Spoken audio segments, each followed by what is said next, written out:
G'day guys, Chip City here. This is just a bit of fun. I hope you guys are stacking your crypto, buying all these dips because there's some great bargains to be had out there and our time will come.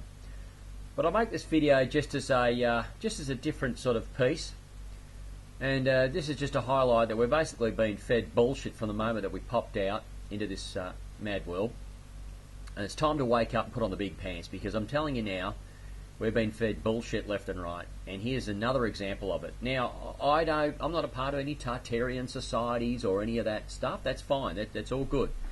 But I tell you what, as a young man, even a boy, I used to walk around my local city here in Melbourne, and I used to look at some of the magnificent structures. You know, the cathedrals, the town hall, the exhibition buildings. And there's still some buildings there, these original buildings or these old buildings in Melbourne, which have got the most magnificent architecture, the so-called Tartarian architecture, or Victorian. It's just exquisite. The opulence and the skill used to make these buildings is just out of this world. And as a boy, I would walk around the city. Melbourne's a pretty busy city, and I'd look at these buildings and they just seem so amazing to me, and I always used to look at them and think to myself, gee, they're so different from the modern buildings, and it just something didn't seem right to me. Of course, just like all the other people, I just got on with my business and didn't pay any attention. But I must admit, it's something that I have looked at, and in recent times I saw a video from a friend of mine's, and it got me thinking about it further, and I'll put this little bit together. And so I'll read this email that I've sent to a few friends of mine, and I'll read it out, and I'll go through some of the bits and pieces. Anyway, so I say, how do they make these buildings? Where did the material... Now, just before I go on, I want the listener to understand, depending on where you're from in the world, that Melbourne, Australia is a fairly new country. Mind you, most of the countries are not that old. America, 250, maybe 300. Australia, 200 plus years, and the modern countries of this time are not that particularly old. Now, Australia was apparently founded by the Captain Cook, more bullshit. But anyway, in 1788, and Melbourne, the town, one of the major cities where I'm from, was settled in 1846. So just keep that in mind, 1846. Right, so we'll go on. How do they make these buildings? Where do the materials and skills come from? Remember, we've been told the official narrative was that Melbourne first settled in 1846. Below is how the early Melbourne settlers lived. No glass, no materials, zero skills, no powered machinery, no steam, no hydraulics. Did these men really make all the structures we see here? I speculate that these buildings are not from our time. They are from a previous time, the one just before. Now, here is a picture of Melbourne settlers. No windows, because there was no glass. Look at them. Look at them. You got hanging meat here. Apparently it looks like a butcher. This is what they ate. You got horses and dirt roads and shacks. Shacks. Remember, you're starting, a community in Melbourne from zero. I mean, literally slash and burn, knock the trees down, start to build a society and all the structures required. Remember, 1946, we got the ball rolling in Melbourne. The Melbourne settlers, Australian history, Victoria, Australia, Melbourne, Australia. Look at this. Now, this is probably sometime after 1946, right? It would have taken them a little bit of time to establish a society. Looks like we have a butcher here. So maybe this is 1950, 1850, 1860, give it a little bit of time to get things rolling. Got a house over here. All right. So hear me out. I know it sounds crazy, but I've observed these buildings in Melbourne since I was a boy, and they always looked out of place to me. Something wasn't right. They are easily separated from the shit we build today. See if you can find an original construction photo or even a painting of these structures being built. You won't. You will just find stories, lots of stories. I speculate that these buildings are not from our time. They are from a previous time, as the first Melburnians could not have pulled this off. No way, no chance. It makes sense to me that each world time has a tech cycle that lasts about 200 to 300 years. And because of human nature and his quest for more and more power and control, that each of these worlds eventually implodes and collapses due to societal imbalance, gross unfairness, revolt, civil unrest, and the civil unrest that follows with the inevitable collapse. Somehow or another, a complete reset occurs, where I speculate that we lose touch with our past technology. Knowledge is lost.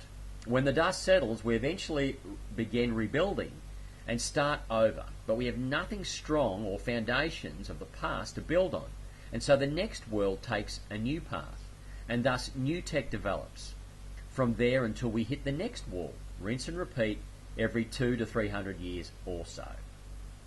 Humans do not become extinct because a good portion will always bridge the old and new worlds, but they do appear to take a new tech path with each cycle. This could explain why we see past structures, monuments and artifacts that we cannot work out today, because we don't understand the tech they used or the application of those structures, the pyramids for example. There must be tech cycles and resets along the way, along the human experience, as it does not take man 3 million years or so to develop a working motor car or a flying aeroplane, because this would mean that man has basically done nothing for millions of years and then only just woken up yesterday. I'm not buying it. In my opinion, this is not man's first technological rodeo. And here we have another magnificent structure in Melbourne, which is the Flinders Street station. I mean, look at it. Look at the shit in the background here. This is the junk we build. This is the junk this world builds today. This shit. Not this beautiful thing. Not this amazing structure with its copper roof, domes and this elaborate architecture and construction and beautiful brickwork. It's just outrageous. It's just outrageous. There's no way this is built by the same people that built this. And what about this one? The Melbourne baths, public baths. Look at that in the background once again. This is the boxy shit, the practical shit we build. Not this. Not this. We don't build this today. In 1946, I'll remind you, in 1946 we settled in this. And then these men went and built these things. Right? This. And this. Look at this cathedral. Look at the archwork. Look at the carpentry. Look at the detail. And this. Look at the dome. Take a look at the detail used in this dome. Look at all these archways. Huh? No battery drills. And this. It goes on. We settled in 1946 with zero. 36 years on, we have this. The current form of the exhibition building is only a portion of the structure erected for the 1880 exhibition. There were both permanent and temporary components. 1880? 1946? 1880? Bullshit. No way. Here it is again. Royal Exhibition Buildings, Melbourne. Still stands like that today. Look at the dome. Look at the detail. Who builds that stuff? And inside the Royal Exhibition Buildings, I believe this has been destroyed. Another travesty of another disgraceful human behaviour as they tear these buildings down. It's a fucking disgrace. You can't build a patio in your backyard. You can't put out a cubby house in your backyard. You can't change your shitty little resident dog box in your backyard. But it's okay for them to tear down something like this. I had a friend that was taken to court because he pulled a tree down or an old tin shed, and yet these pricks are allowed to destroy this organ and some of these beautiful buildings that have been demolished. How is that possible? How is that possible? Again, why did we need these pipe organs in the Royal Exhibition Buildings where we have the home show and the Melbourne car show? Huh? What was the real purpose behind these beautiful organs? And so Bob, our local carpenter from 1800 to 1900, would have used the tools shown below to make all of these structures. Right?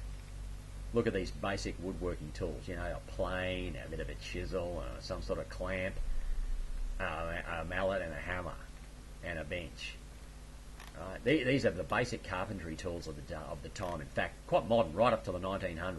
So these were the tools that would have been used to make the exhibition building, which was erected, it says here, in 1880, right? So, you know, you really believe that? You really believe all these beautiful arches and all this beautiful carpentry and plastering and concreting and stonework? No, sorry, not concrete, stonework. Not concrete, stonework was done with tools similar to this. And probably with, I'd say, masonry tools not much more sophisticated. Certainly no computerized or CNC technology. So it's just hand tools. With settlers that lived in grass shacks, built that, and that, and that. Wake up, people. Wake up. Wake up. We have been fed bullshit from the moment we popped out. The bewildered sheep will buy all this without question. Time to turn off the nose, folks. The Emperor has no clothes. Cheers. Take it easy. Chip City. Something to think about, boys and girls. Something to think about. Don't be distracted. Stay focused. The game's almost up here. Take it easy. Bye-bye.